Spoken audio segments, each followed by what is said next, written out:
Hey everyone, welcome back. In this video, we are going to cover the 1998 FRQ question number 6. So this is an implicit differentiation question. I'm going to give you a little overview of that. Feel free to skip ahead if you just want to see the problem solve. Okay, so implicit differentiation is used when we have an equation where we don't have y isolated. So you'll notice here on this side, we have x and y's together, kind of all mixed in, rather than the case where we just have something simple like y equals x squared. So kind of a high level overview. Basically, all of your same derivative rules apply. The key thing to remember is that when you take the derivative of a y term, you have to add dy dx to the end. Okay, so now let's go ahead and jump in and go ahead and solve the problem. So you can see here this question is just asking us to verify dy dx. So let's go ahead and do that together. So let's just start with our first term here, the 2y cubed. The derivative of that would give us 6y squared dy dx.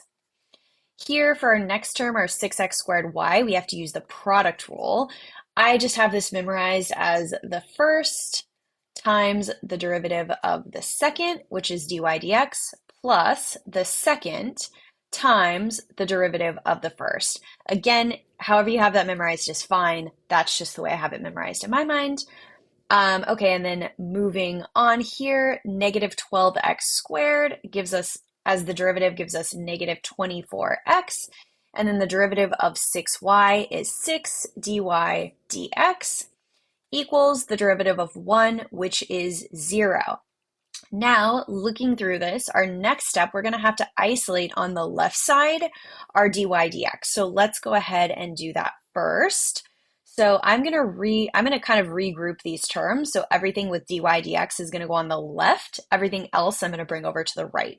So 6y squared dy dx plus 6x squared dy dx plus 6 dy dx equals, now I'm going to go ahead and subtract this term over. So I'm basically thinking of that as 12xy. So I'm going to do minus 12xy, and then I'm going to add this over to the other side, so plus 24x. All right, now on the left side, I'm going to go ahead and actually factor out dy dx. So dy dx times 6y squared plus 6x squared plus 6 equals, and then this is really personal preference here. I'm going to flip these so that it's 24x minus 12xy. It's just a little more kind of quote unquote proper to put the positive number first, but it's totally just personal preference. So I'm going to do 24x minus 12xy. Okay, we are almost done. Finally, I'm going to go ahead and divide both sides by everything here. So 6y squared plus 6x squared plus 6. That's going to cancel out with that. And over here, of course, we're going to divide as well. So 6y squared plus 6x squared plus 6.